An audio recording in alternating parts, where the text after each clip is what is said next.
Bonjour à tous, c'est Quentin de Mime, j'espère que vous allez bien. Mon job, c'est de vous faire progresser en vente B2B. Donc aujourd'hui, je vais vous parler d'une chose, c'est les 5 erreurs qui sont souvent faites dans les propositions commerciales et qui font perdre des affaires. Pour commencer cette vidéo, je vais vous parler d'une anecdote. Quand j'ai monté Mime, j'ai rencontré 80 dirigeants, des directeurs commerciaux, pour comprendre avec eux les problèmes profonds qu'ils avaient autour de questions de vente B2B. Et un jour, il y a un des patrons qui m'a dit justement, un jour, j'ai perdu une grosse affaire. On avait pour 200 000 euros. Pour nous, c'était une étape importante pour l'entreprise. Et donc, ce que j'ai fait en perdant l'affaire, c'est que j'ai quand même fait le fameux post-mortem, c'est-à-dire que je suis allé voir le client et je lui ai dit, écoutez, ce serait bien qu'on parle ensemble une demi-heure, une heure pour comprendre pourquoi on a perdu l'affaire, pourquoi vous avez choisi nous plutôt qu'un autre. Donc, le patron décroche son téléphone, procède à l'appel. Et en fait, là, il découvre pendant le call que l'un des éléments qui lui a fait perdre l'affaire, c'est que le client lui avoue qu'au moment de l'envoi de la proposition commerciale, il avait reçu un email, certes détaillé, mais sous forme d'email, une proposition commerciale pour un deal à 200 000 euros. Et le client lui a expliqué que il ne trouvait pas ça correct de se recevoir quelques lignes écrites dans un email pour ce type de proposition à la fois structurante et à enjeu. Là, le patron était terrorisé à cette idée-là parce qu'il trouvait ça très dommage.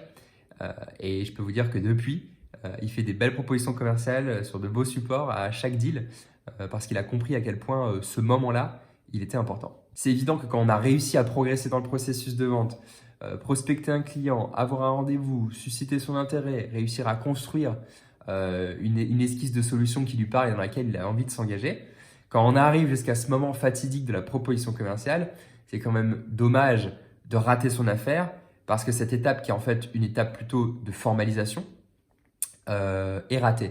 Et c'est hyper important puisqu'en fait, ça va aussi dénoter cette proposition commerciale du sérieux, de votre structuration, de finalement donner des premiers signes de ce que c'est que de travailler avec vous. C'est pour ça que c'est une étape importante. Il ne faut pas la délaisser parce que c'est vrai que l'erreur commune, c'est de penser qu'une fois qu'on en est là, il suffit de donner un prix et on va avancer, alors qu'il y a d'autres choses qui se jouent ici et c'est ça qu'on va voir sur 5 points aujourd'hui. La première erreur, on l'a vu tout à l'heure, c'est le fait de rédiger ses propositions commerciales sur email. Alors attention, je remets les choses quand même dans le contexte. On parle de B2B sur des ventes à forte valeur ajoutée. Donc là, ici, les prospects, ils attendent plus qu'une vague description et un prix dans un email. Ils veulent qu'on aille plus loin. Et là, si vous vous contentez d'envoyer un email, vous passez à côté d'une chose qui est hyper importante, c'est faire vivre une expérience positive à votre prospect et lui délivrer un maximum de valeur, à la fois sur le fond, en racontant des choses qui sont intéressantes, mais aussi sur la forme, en rendant cette lecture de propositions agréable. Donc c'est quelque chose qu'on a plutôt tendance à négliger. C'est une bonne nouvelle parce que finalement, ça veut dire que si vous le faites, vous allez vous distinguer facilement de ces commerciaux qui ne le font pas.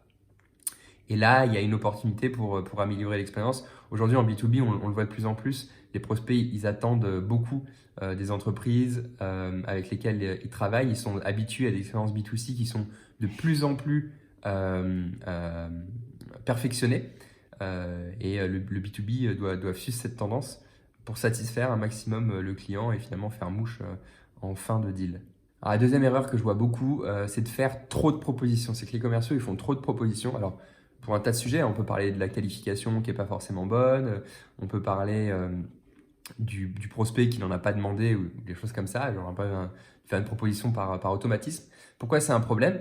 Parce que quand on fait trop de propositions, en fait, plus on fait de propositions, moins on a de taux de transformation intéressant. Et du coup, il y a une forme de démotivation, on va dire, qui se met en place. Et surtout, il y a des propositions, j'en fais 50 par semaine, j'ai pas le temps de passer beaucoup de temps dessus parce que je dois en faire beaucoup. Et puis de toute façon, je les close pas toutes.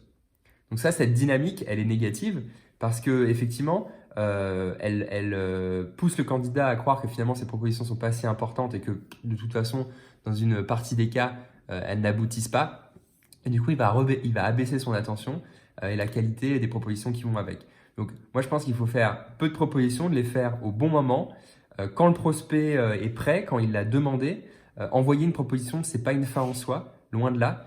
Il faut garder ça en tête. Et le fait de réduire ses propositions, bien qualifiées, être certain d'avoir validé avec le prospect que il était intéressé par évaluer la solution et avancer éventuellement avec nous, et pas avant, eh bien, ça va vous permettre de vous dire, quand vous faites une proposition, ça vaut le coup d'y passer du temps, ça vaut le coup de mettre du cœur à l'ouvrage et de soigner la forme. Donc faites moins de propositions avec pour objectif le fait d'en gagner plus. La troisième erreur, elle est corrélée avec la deuxième, c'est le fait de pas assez passer de temps sur ces propositions. Les commerciaux, ils vont peut-être passer 10 minutes par proposition, rédiger rapidement les séquences, les phrases, les paragraphes habituels, un peu de manière automatique, sans trop réfléchir à comment ils peuvent apporter de la valeur, se démarquer, créer de la clarté dans l'esprit du prospect B2B. Et ça, c'est dommage, parce que parfois, en ayant la bonne idée, en fabriquant la bonne slide, sur mesure certes, eh bien, on fait la différence dans les esprits. On peut gagner l'affaire. Alors attention, la proposition, c'est pas l'arme ultime, je préfère le répéter ici, qui fait qu'on gagne toutes ces affaires. Mais ce qui est sûr, c'est qu'une mauvaise proposition, une proposition moyenne, ça peut vous en faire perdre, surtout quand vous êtes dans des situations de concurrence. Donc il y a là une opportunité, je le répète, de se distinguer, de créer une expérience hyper positive pour votre prospect et du coup de faire la différence quand il s'agit de décider. La quatrième erreur que je vois beaucoup dans les propositions commerciales, c'est de ne pas rappeler la situation ou l'objet de la demande, de ne pas ramener un peu des éléments de contexte avant de présenter une solution et éventuellement un prix. Pourquoi c'est un problème? Parce que le prospect, il pense pas à vous toute la journée, il pense pas à ce problème-là qu'il veut résoudre avec vous toute la journée. Et ne pas rappeler le contexte, ça peut revenir un petit peu à parachuter une solution. La cinquième des plus grandes erreurs que je vois dans la construction des propositions commerciales, c'est d'indiquer un prix avant que le prospect n'ait validé la solution proposée. Alors ça, c'est la grande classique, c'est le fait on envoie une proposition, on met la solution, les packages, etc. Et puis on indique un prix. Alors que finalement, on ne sait pas si c'est exactement ce que le prospect veut. Il nous a juste dit en fin de rendez-vous, envoyez-nous une proposition. Et on n'a pas validé ça. C'est dommage parce que ça veut dire que finalement, si vous n'êtes pas sur la bonne route en termes de solution, le prospect va directement associer un prix à une solution qui ne correspond pas exactement à ce qu'il veut. C'est-à-dire que la valeur perçue, elle va être inférieure à là où vous pourriez être, on va dire à une valeur perçue idéale qui serait un match parfait entre votre proposition et ses besoins. Et là, eh bien, c'est dommage parce qu'on va casser une dynamique. C'est assez rare de réussir à redresser la barre avec le prospect qui dit « Attendez, est-ce que vous pouvez changer ça? Est-ce que vous n'avez pas d'autres solutions ?» En fait, c'est pas lui qui va faire le travail, entre guillemets. Il n'a pas l'énergie pour, puis il va peut-être juste pas y penser. Et c'est le moment où vous allez commencer à sortir les rames pour essayer de lui dire « Mais pourquoi ?» et voilà. Et revenir un peu sur sa décision. Ce serait difficile de faire revenir un prospect sur sa décision. Donc, l'idée, c'est d'y aller en 2 temps. Concrètement, temps 1, on envoie une proposition sans prix, simplement de plan d'action, de pourquoi ça peut être intéressant. Voilà, on va détailler l'offre. Et si le prospect vous la valide, votre demande dans l'email qui va être attachée à cette proposition, c'est de valider que la solution que vous êtes en train de proposer, ça l'intéresse et que ça correspond à ses besoins. Et seulement si c'est le cas, il dit c'est cette solution que je veux, alors on donne un prix et on peut avancer, on peut même négocier. Il y a des cas où c'est encore pire, la solution n'est pas la bonne. Le prospect trouve que le prix est cher, il va négocier, vous allez investir beaucoup de temps dans la négociation et ce qui va se passer, c'est que à la fin, il va quand même pas signer alors que vous avez détruit votre prix parce que simplement, il ne se sent pas de besoin d'y aller parce que la solution ne correspond pas à son besoin. Donc, soyez vigilant à cet aspect de la proposition commerciale. Voilà, c'est fini pour aujourd'hui. J'espère que ces 5 erreurs à ne pas refaire, les conseils qui vont avec vous ont plu. Comme d'habitude, on est sur le format une vidéo par jour pendant 30 jours, donc c'est complètement improvisé. La vidéo, elle est sûrement pas complète, donc si vous voulez plus d'informations, n'hésitez pas à m'écrire ou à l'indiquer en commentaire. Et puis, vous pouvez vous abonner si vous voulez voir le reste des vidéos. On est à peu près à la moitié maintenant de la série. Et je vous prépare le reste des vidéos pour tenir jusqu'au bout. À bientôt. Alors, la deuxième erreur que je vois beaucoup, c'est de faire trop de propositions. C'est que les commerciaux, ils font trop de propositions. Alors, pour un tas de sujets, on peut parler de la qualification qui n'est pas forcément bonne. On peut parler du prospect qui n'en a pas demandé ou des choses comme ça. Genre un peu faire une proposition par automatisme. Pourquoi c'est un problème?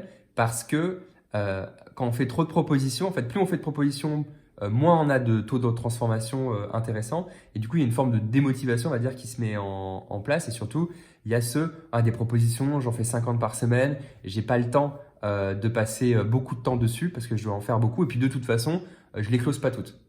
Donc ça, cette dynamique, elle est négative parce que effectivement, elle pousse le candidat à croire que finalement ses propositions sont pas si importantes et que de toute façon, dans une partie des cas, elles n'aboutissent pas. Et du coup, il va abaisser son attention et la qualité des propositions qui vont avec. Donc moi, je pense qu'il faut faire peu de propositions, de les faire au bon moment, quand le prospect est prêt, quand il l'a demandé. Envoyer une proposition, c'est pas une fin en soi, loin de là. Il faut garder ça en tête.